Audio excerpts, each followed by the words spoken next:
Hello guys, welcome to UPSC point. दोस्तों, आज के इस वीडियो में हम भारत की भौगोलिक स्थिति और उसके विस्तार को समझने वाले हैं। आज का ये वीडियो इस वजह से काफ़ी महत्वपूर्ण है क्योंकि हाल ही में भारत सरकार ने इसमें नया डाटा अपडेट किया है और बहुत सारे बदलाव हमें देखने को मिलेंगे। उदाहरण के तौर पर भारत की तटरेखा की लंबाई जो 7,516 किलोमीटर हुआ करती थी, अब उसे बदल दिया गया है। आज के इस वीडियो में हम सारी चीज़ों को डिटेल से कवर करेंगे और इस वीडियो के बाद आपका कोई भी न्यू अपडेट नहीं छूटेगा, सब कुछ सरलता से समझ आ जाएगा। बस आप लास्ट तक बने रहिएगा। तो चलिए आज के टॉपिक को शुरू करते हैं। दोस्तों, भारत एक विशाल देश है और यह उत्तरी गोलार्ध में स्थित है। अब आपके मन में एक प्रश्न आएगा कि सर, उत्तरी गोलार्ध का मतलब क्या है? तो इसी वजह से मैंने यहाँ पर इसको मैप के माध्यम से समझाने का प्रयास किया है। यहाँ पर दोस्तों आपको 0 डिग्री लाइन दिख रही होगी, जिसको हम विषुवत रेखा के नाम से जानते हैं। इस 0 डिग्री लाइन के ऊपर वाले हिस्से को हम उत्तरी गोलार्ध कहते हैं और दक्षिणी वाले हिस्से को हम दक्षिणी गोलार्ध के नाम से जानते हैं। चूंकि भारत इस 0 डिग्री लाइन से ऊपर स्थित है, इसी वजह से ये कहा जाता है कि भारत जो है वो उत्तरी गोलार्ध में स्थित है। तो उम्मीद करता हूँ आपको इतना अच्छे से समझ आ गया होगा। अब हम बात करते हैं कि हमारे देश को अन्य किन किन नामों से जाना जाता है। दोस्तों, ऐसा कहा जाता है कि राजा दुष्यंत और उनकी पत्नी यानी रानी शकुंतला के पुत्र भरत के नाम पर हमारे देश का नाम भारत पड़ा। वहीं आपने इंडिया नाम भी सुना ही होगा, है ना? तो इंडिया नाम जो है वो हमें यूनानियों द्वारा दिया गया है और दोस्तों ईरानियों ने भारत को हिंदुस्तान के नाम से संबोधित किया है। आपने आर्यवर्त नाम भी सुना होगा। तो ऐसा कहा जाता है कि भारत के अधिकांश उत्तरी हिस्से में आर्यों का निवास स्थान था और उन्हीं के नाम पर हमारे भारत का नाम आर्यवर्त पड़ा। और दोस्तों, प्राचीन भारतीय ग्रंथों में हमारे देश को जम्बू द्वीप के नाम से भी संबोधित किया गया है। तो उम्मीद करता हूँ आपको इतना अच्छे से समझ आ गया होगा। चलिए अब आगे बढ़ते हैं। अब हम भारत की अवस्थिति की बात करें तो दोस्तों भारत उत्तरी गोलार्ध में स्थित है, यह मैं आपको बता चुका हूँ।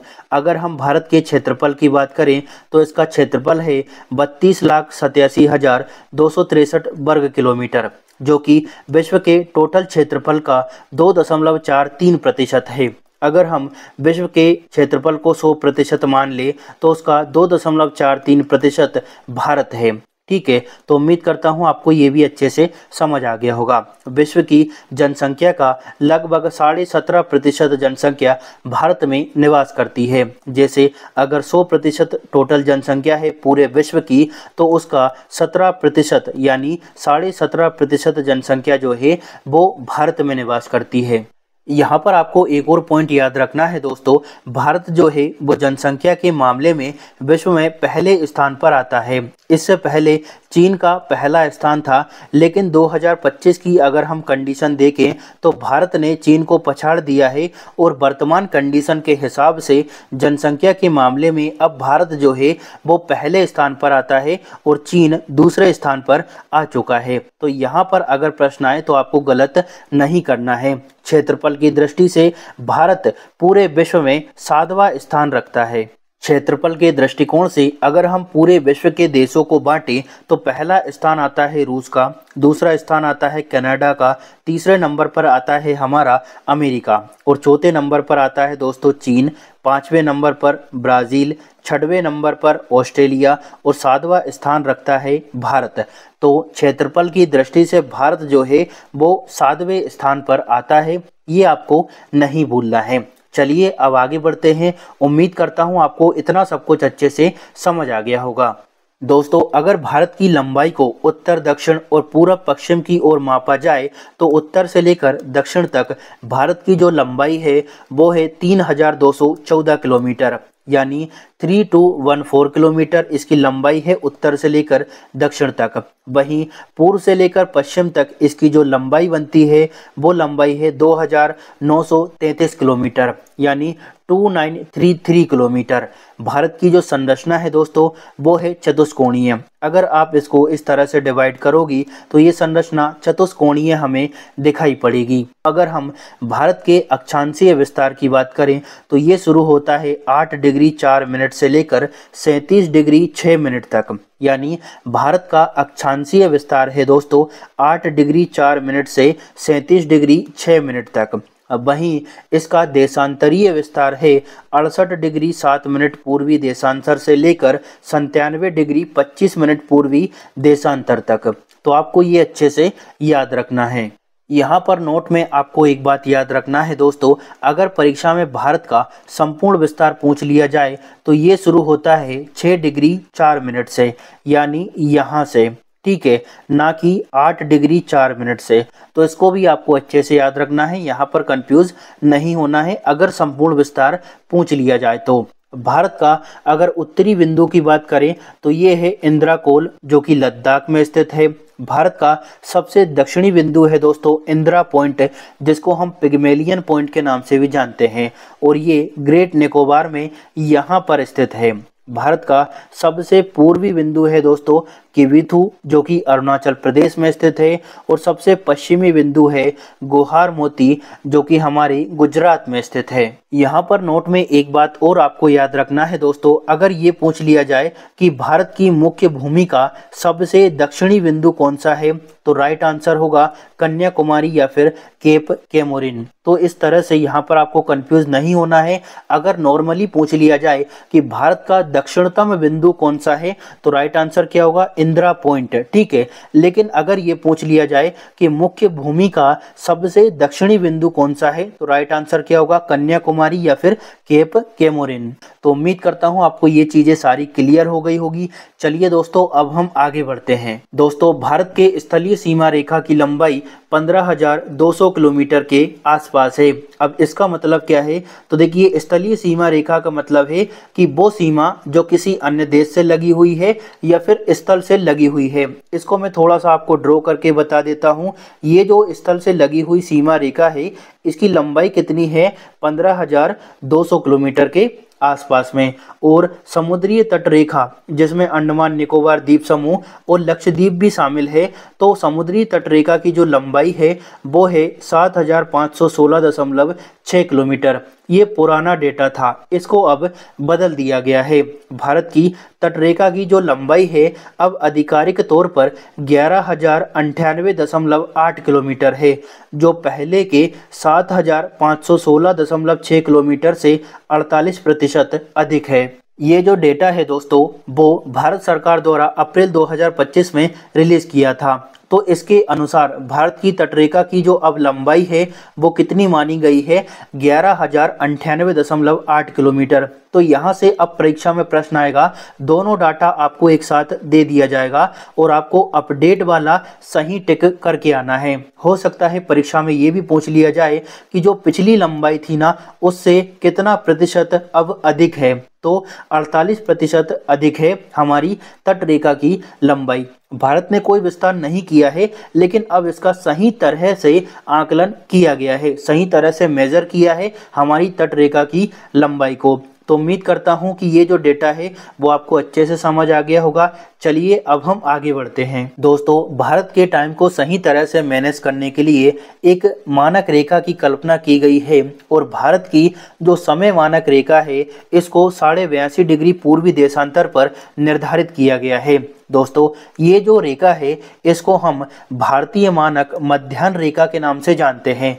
यह रेखा उत्तर प्रदेश के मिर्जापुर से होकर गुजरती है, जो भौगोलिक रूप से भारत के मध्य में स्थित है। और दोस्तों, ये जो भारत की समय मानक रेखा है यह भारत के सभी हिस्सों के लिए एक समान समय सुनिश्चित करती है। यहाँ पर आपको एक बात और याद रखना है कि भारत का जो टाइम है वो ग्रीनविच के टाइम से 5.5 घंटे आगे है।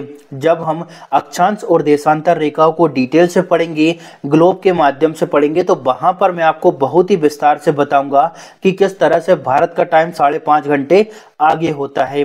तो उम्मीद करता हूं आपको ये अच्छे से समझ आ गया होगा। यहाँ पर एक बात और बता देना चाहता हूं कि भारत के पूर्वी और पश्चिमी हिस्सों में अगर हम देखें तो लगभग 30 डिग्री का अंतर आता है। यहाँ पर 68 डिग्री है, यहाँ पर 97 डिग्री है।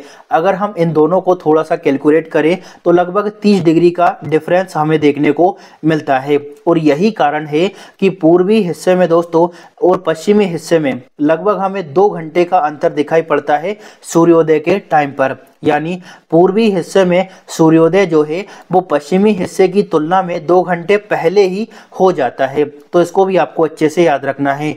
कभी कभी परीक्षा में ये पूछ लिया जाता है कि भारत की जो समय मानक रेखा है वो कौन कौन से राज्यों से होकर गुजरती है। तो दोस्तों, भारत की जो समय मानक रेखा है वो 5 राज्यों से होकर गुजरती है और इन 5 राज्यों को आपको रटने की जरूरत नहीं है। इनका नाम आप ट्रिक से याद कर सकते हैं और वो ट्रिक है मौका। एम से हो जाएगा आपका मध्य प्रदेश, ओ से हो जाएगा ओडिशा, यू से हो जाएगा उत्तर प्रदेश, सी से छत्तीसगढ़ और ए से आंध्र प्रदेश।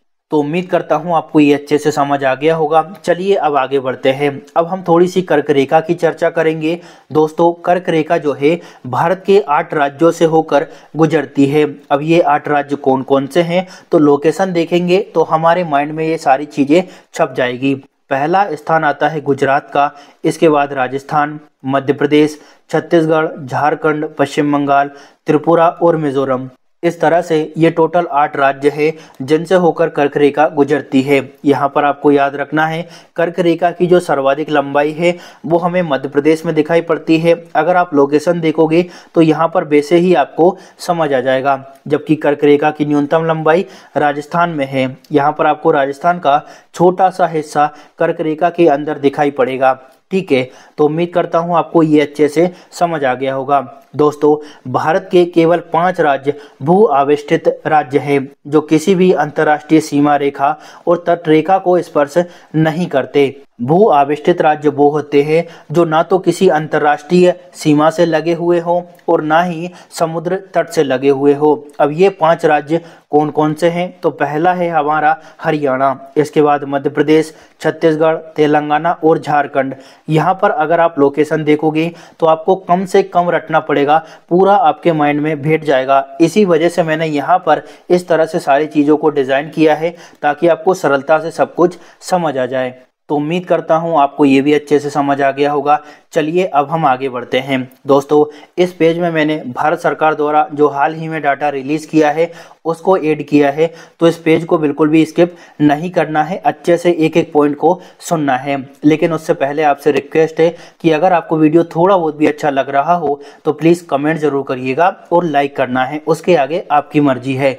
दोस्तों, भारत के 9 राज्यों की सीमाएं समुद्र से लगती है। 9 राज्यों को आपको याद नहीं करना है, मैप से देखना है। पहला है गुजरात, फिर आता है महाराष्ट्र, उसके नीचे गोवा, कर्नाटक और केरल। उसी के जस्ट पास में हमें तमिलनाडु दिखाई पड़ेगा, फिर आंध्र प्रदेश, ओडिशा और पश्चिम बंगाल। इस तरह से 9 राज्यों की सीमाएं जो है वो समुद्र तट से लगी हुई है। राज्यों के अलावा 4 केंद्र शासित प्रदेश भी तट रेखा से लगे हुए हैं। अब ये कौन कौन से हैं, तो पुडुचेरी यहाँ पर आपको दिखाई पड़ेगा, लक्षद्वीप की लोकेशन ये रही, दादरा नगर हवेली और दमन द्वीप, और चौथा है दोस्तों अंडमान निकोबार द्वीप समूह। दोस्तों, ये जो डाटा मैंने यहाँ पर ऐड किया है जो कि भारत सरकार ने हाल ही में रिलीज किया है, इस पर अच्छे से गौर करना है।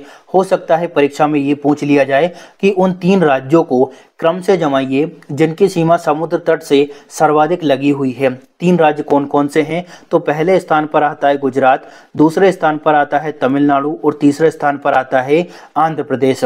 अगर केंद्र शासित प्रदेशों के बारे में पूछ लिया जाए तो पहला स्थान आता है दोस्तों अंडमान निकोबार द्वीप समूह का, इसके बाद आता है लक्षद्वीप का। तो इस पर अच्छे से ध्यान देना है, इसको बिल्कुल भी स्किप नहीं करना है। यहाँ पर सबसे ज़्यादा इम्पोर्टेंट पॉइंट है दोस्तों ये लास्ट वाला, जिसमें बताया गया है कि भारत की तटरेखा की लंबाई जो है वो अब है आधिकारिक तौर पर 11,098.81 किलोमीटर। तो इस पर अच्छे से ध्यान देना है, इसको स्किप नहीं करना है। चलिए अब हम आगे बढ़ते हैं। अब हम अंतर्राष्ट्रीय सीमा से लगने वाले राज्यों की चर्चा कर लेते हैं। यहाँ से अधिकांश परीक्षाओं में प्रश्न पूछे जाते हैं कि भैया ये बताइए कि चीन से कौन कौन से राज्य और केंद्र शासित प्रदेश लगे हुए हैं, बांग्लादेश से कौन कौन से राज्य अपनी सीमा साझा करते हैं, तो बच्चे कंफ्यूज होते हैं। सबसे पहले हम यहाँ पर मैप से देखेंगे तो उससे सारी चीज़ें क्लियर हो जाएगी। बात करते हैं अफगानिस्तान की, तो अफगानिस्तान से हमारा एक ही केंद्र शासित प्रदेश लगा हुआ है, वो है लद्दाख। बात करें चीन की, तो चीन से एक केंद्र शासित प्रदेश और 4 राज्य सीमा साझा करते हैं। केंद्र शासित प्रदेश है दोस्तों लद्दाख, इसके बाद अरुणाचल प्रदेश यहाँ पर आपको दिखाई पड़ेगा, सिक्किम, इसके बाद है उत्तराखंड और हिमाचल प्रदेश। ठीक है, नेपाल की बात करें तो उत्तर प्रदेश, बिहार, उत्तराखंड, पश्चिम बंगाल और सिक्किम, ये 5 राज्य ऐसे हैं जो नेपाल के साथ में सीमा को साझा करते हैं। लोकेशन तो आपको यहाँ पर दिखाई पड़ रही होगी, इस वजह से मैं आपका टाइम वेस्ट नहीं कर रहा हूँ। लेकिन कुछ बच्चे बोलेंगे कि सर आप तो मैप से बताइए। तो ये रहा हमारा उत्तर प्रदेश, ये रहा बिहार, ठीक है, ये हमारा उत्तराखंड, इसके बाद ये पश्चिम बंगाल जो कि नेपाल से सीमा साझा करता है, और ये है सिक्किम। इसके बाद अगर भूटान की बात करें तो भूटान जो है वो 4 राज्यों के साथ में सीमा को साझा करता है। अरुणाचल प्रदेश, यहाँ पर भूटान है, ठीक है, ये है अरुणाचल प्रदेश। ये रहा हमारा असम, असम के बाद पश्चिम बंगाल, और पश्चिम बंगाल के बाद में सिक्किम। तो भूटान जो है वो 4 राज्यों के साथ में सीमा साझा करता है, या फिर आप ऐसा कह सकते हैं कि 4 राज्य भारत के भूटान के साथ में सीमा को साझा करते हैं। अब अगर म्यांमार की बात करें तो पहला है अरुणाचल प्रदेश, फिर नागालैंड, मणिपुर और मिजोरम। बांग्लादेश की अगर चर्चा की जाए तो बांग्लादेश के साथ में हमारे 5 राज्य लगे हुए हैं। असम यहाँ पर आपको दिखाई पड़ेगा, मेघालय, त्रिपुरा, मिजोरम और पश्चिम बंगाल। तो बांग्लादेश के साथ में भारत के 5 राज्यों की सीमाएं लगी हुई है। वहीं पाकिस्तान भी दोस्तों 2 केंद्र शासित प्रदेश और 3 राज्यों के साथ में सीमा को साझा करता है। कौन कौन से? गुजरात यहाँ पर दिखाई पड़ेगा, राजस्थान और पंजाब। 2 केंद्र शासित प्रदेश है, कौन कौन से? जम्मू कश्मीर और लद्दाख। तो उम्मीद करता हूं आपको ये भी अच्छे से समझ आ गया होगा। चलिए अब आगे बढ़ते हैं। दोस्तों यहाँ पर मैंने कुछ वन लाइनर फैक्ट और कुछ अन्य महत्वपूर्ण तथ्य शामिल किए हैं जहां से हमारी परीक्षा में सीधे तौर पर प्रश्न बन सकता है और कई बार रिपीट भी हुआ है। जैसे परीक्षा में पूछ लिया जाता है कि भारत सबसे ज़्यादा अपना बॉर्डर किस देश के साथ में साझा करता है, वो देश है दोस्तों बांग्लादेश। भारत की जो सीमा है बांग्लादेश के साथ में साझा होती है 4096 किलोमीटर की, इस पर अच्छे से ध्यान देना है। और भारत का जो बॉर्डर है सबसे कम लगा हुआ है अफगानिस्तान के साथ में, मात्र 106 किलोमीटर का। और इनको अगर हम क्रम से याद करें, यानी ऊपर से नीचे की ओर याद करें, तो इसके लिए आप एक छोटी सी ट्रिक का इस्तेमाल कर सकते हैं। और ये ट्रिक आपने कई बार सुनी भी होगी। बचपन MBA, बा से हो जाएगा बांग्लादेश, चा से चीन, पा से पाकिस्तान, ना से नेपाल, एम से म्यांमार, बी से भूटान और ए से अफगानिस्तान। बस आपको छोटी सी ट्रिक इस्तेमाल करना है और वो ट्रिक है बचपन MBA। अब यहाँ पर हम कुछ वन लाइनर फैक्ट की बात कर लेते हैं। परीक्षा में प्रश्न पूछा जाता है कि वो राज्य कौन सा है जो सबसे ज़्यादा राज्यों के साथ में अपना बॉर्डर साझा करता है, तो वो है दोस्तों उत्तर प्रदेश। उत्तर प्रदेश की जो सीमा है वो 8 राज्यों और 1 केंद्र शासित प्रदेश यानी दिल्ली से लगी हुई है, यानी टोटल 9 है, 8 राज्य और 1 UT। वो राज्य कौन कौन से हैं जो केवल एक राज्य के साथ में अपनी सीमा को साझा करते हैं? वो है दोस्तों सिक्किम। सिक्किम जो है वो केवल पश्चिम बंगाल से अपनी सीमा को या फिर अपने बॉर्डर को साझा करता है। इसके बाद है मेघालय। मेघालय की सीमा जो है केवल एक ही राज्य से लगी हुई है, वो है असम। आपको यहाँ पर दिखाई पड़ रहा होगा, मेघालय पूरी तरह से असम में घुसा हुआ है, तो इसको भी आपको अच्छे से याद रखना है। चलिए अब आगे बढ़ते हैं। 3 देशों के साथ में सीमा साझा करने वाले राज्य कौन कौन से हैं? तो वो हैं दोस्तों पश्चिम बंगाल, सिक्किम और अरुणाचल प्रदेश। पश्चिम बंगाल की सीमा 3 देशों से लगी हुई है, कौन कौन से? नेपाल, भूटान और बांग्लादेश। यहाँ पर मैं आपको बता भी देता हूँ, ये है पश्चिम बंगाल, नेपाल, भूटान और बांग्लादेश, ठीक है। ये है हमारा सिक्किम। तो देखिए सिक्किम की लोकेशन आपको यहाँ दिख रही होगी। 3 देश कौन कौन से हैं? चाइना, भूटान और यहाँ पर कौन है? नेपाल। अरुणाचल प्रदेश की बात करें तो भूटान के साथ में साझा करता है, यहाँ पर भूटान है, चीन के साथ में साझा करता है और म्यांमार के साथ में, ठीक है। तो 3 देशों के साथ में सीमा साझा करने वाले राज्य कौन कौन से हैं? पश्चिम बंगाल, सिक्किम और अरुणाचल प्रदेश। यहाँ पर दोस्तों नोट में एक बात और आपको याद रखना है, हो सकता है परीक्षा में पूछ लिया जाए कि उस केंद्र शासित प्रदेश का नाम बताओ जो 3 देशों के साथ में अपना बॉर्डर साझा करता है। वो है दोस्तों लद्दाख। लद्दाख कौन कौन से देशों से लगा हुआ है? तो पाकिस्तान, चाइना और अपना अफगानिस्तान, ठीक है। तो उम्मीद करता हूं आपको ये भी अच्छे से समझ आ गया होगा।